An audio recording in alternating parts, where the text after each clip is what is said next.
داستان شکست عشقی خوردن محسن لرستانی تو برنامه بازی‌ها. آره اون موقع کار میکردم، از یه نفر خوشم میومد. بعد اگه شیفت صبح بود صبح میرفتم، اگه ظهر بود ظهر میرفتم. بعد تو عالم خودم فکر میکردم اینم منو دوست داره.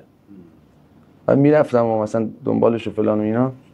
بعد یه روز شاید بگم بعد از 2-3 ماه گفتم بابا دلو به دریا بزنیم بهش بگیم. آره سر کوچه‌شون بود، جلوشو گرفتم کارو دارم وایسم چی و فلان، مثل الان که نبود. خب بعد گفتم آقا من خوشم میاد ازت فلان و اینا و شماره خونه‌تون رو بده. اصلا یه جوری اصلا خیلی حالت بد گفت، اصلا دنبال من هر کسی ببینم اصلا تو از من خوشت اومده اصلا آبروم میره. عجب بابا. آقا مگه ما چمونه؟ آره دیگه اصلا دنبال من نیاد.